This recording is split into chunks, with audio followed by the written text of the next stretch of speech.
ஏற்கனவே என்கிட்ட பயங்கர வாய் இருக்குது. இப்ப வேற பிக் பாஸ் வந்து ஒரு டாஸ்க் கொடுத்து என்கிட்ட வாழையும் கொடுத்துட்டாரு, எனக்கு தளபதி போஸ்டும் கொடுத்துட்டாரு. இந்த டாஸ்க் ராஜா ராணி டாஸ்க் நான் எப்படியெல்லாம் பயங்கரமா சொதப்பரம் பாடுறேன் அப்படின்னு சொல்லி இந்த வாரம் ஃபுல்லா நடக்க வேண்டிய டாஸ்க் 2 நாள்ல முடிச்சு கட்டின ஒரு முக்கியமான பங்கு யாருக்கு இருக்குதுன்னா மஞ்சரிக்கு இருக்குங்க. மஞ்சரினுடைய உண்மையான கேரக்டர் வெளியே வந்து நான் எப்படிப்பட்ட கேரக்டர் இங்க ஒன்று பேசுவேன், அப்படியே அடுத்த பக்கம் கொஞ்சம் தூரம் போனோன்னே மாத்தி மாத்தி பேசுவேன், எனக்கு வாய் மட்டும்தான் இருக்குதுடா, மண்டையில ஒன்றும் மசாலாவே கிடையாது அப்படிங்கிறத ப்ரூவ் பண்ணி காட்டிட்டாங்க. என்கிட்ட வாய் மட்டும்தான் இருக்குது, வாளும் கொடுத்துட்டாங்க. அந்த வாளுக்காவது ஒரு உரை இருந்துச்சு, அப்பப்போ உரையை போட்டு நான் லாக் பண்ணிட்டேன். ஆனா என்னோட வாய்க்கு உரையே இல்லை. அதனால பயங்கரமா பேசி சொதப்பி இந்த வாரம் ஃபுல்லாவே நான் வந்து ஒரு மட்டமான ஒரு சீப்பான ஒரு ஆள் அப்படிங்கிறத காட்டிட்டேன் அப்படின்னு சொல்லி மஞ்சரி விளையாண்டுட்டாங்க. அதுதான் உண்மை. இந்த வாரம் ஃபுல்லாவே மஞ்சரினுடைய உண்மையான முகம் வெளியே வந்துருச்சு. மஞ்சரி இவ்வளவுதானா, வெறும் வாய் தானா, மண்டையில ஒன்றும் மசாலா இல்லை, வேஸ்ட்டு, எப்படி சொல்றது, இங்க ஒன்று பேசுவாங்க அங்க ஒன்று பேசுவாங்க, அடுத்த ஸ்பாட்லேயே வேற மாதிரி மாத்தி மாத்தி பேசுவாங்க.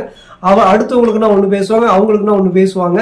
முத்து மேல பயங்கர கோவப்பட்டு ஒரு டாஸ்க் கொடுப்பேன், அது வந்து அப்படியே மாறுச்சுன்னா அப்படியே ரொம்ப ஃபீல் பண்ணி நான் முத்து நீ ஃப்ரெண்டுங்கிறதுனால தான் நான் கொடுத்துட்டு அப்படின்னு பல்ட்டி அடிப்பேன். அந்த இடத்துல வந்து ஃபன்னியா தான் கொடுத்தேன்னு சொல்லுவேன். அப்புறம் இன்னொரு பக்கம் வந்து இல்லை நான் டாஸ்க் கொடுத்தேன்பீங்க.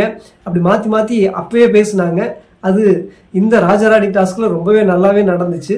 நான் வந்து ஒரு பயங்கரமான ஒரு படை தளபதி, நம்ம ஆல்ரெடி பயங்கர வாய் பேசுவோம், அதுக்காக தான் நம்ம வந்து பிக் பாஸ் வீட்டுக்குள்ளே வந்திருக்கிறோம். நம்மளுடைய அருமை பெருமை திறமையெல்லாம் இந்த பிக் பாஸ்க்குள்ள நடிச்சு காட்டி ஒரு எஃபெக்ட் கொடுத்துடலாம் அப்படின்னு சொல்லி ஓவரா பண்ணி, எப்படி சொல்றது, கேப்டனா இருக்கிறதா தளபதியா இருக்கிறதா தெரியாம சொதப்பி இந்த டாஸ்கையும் சொதப்பினதுல ரொம்ப ரொம்ப முக்கியமான பங்கு மஞ்சரிக்கு தான் சேரும். அதுக்கப்புறம் சாச்சனாவுக்கு சேரும், பவித்ராவையும் சாரும். மொத்தத்துல பெண்கள் டீம் பயங்கரமா சொதப்பிட்டாங்க.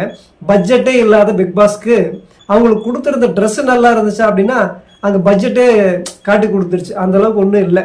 சரி, ட்ரெஸ் தான் வந்து அந்த மாதிரி இல்லை, ஒரு நாடக கொட்டையில் இருக்கிற மாதிரி ஒரு ட்ரெஸ்ஸா இருக்குது, பாக்குறதுக்கு ஒரு பயங்கர கெட்டப் கொடுக்கல, ட்ரெஸ்ல அந்த அளவுக்கு இல்லை அப்படின்னு பார்த்தா, சரி இவங்களாவது ஒரு இந்த டாஸ்க் ராஜாராணி டாஸ்க் எப்படி இருந்தது 6ல பயங்கர சூப்பரா இருந்துச்சு. அதுக்காகவே நம்மளாம் ரொம்ப ஆவலா எதிர்பார்த்துட்டு இருந்தோம். இப்படி 2 நாள்ல டாஸ்க் எல்லாம் முடிச்சு கட்டுற மாதிரி இந்த பெண்கள் விளையாண்டத பாக்குறப்ப எப்பா சாமி இந்த டாஸ்க் முடிஞ்சுதுடா அப்படின்னு நம்ம நினைக்கிற மாதிரி இருந்துச்சு. ராஜாராணி டாஸ்க் எவ்வளவு நம்ம எதிர்பார்த்தோம்.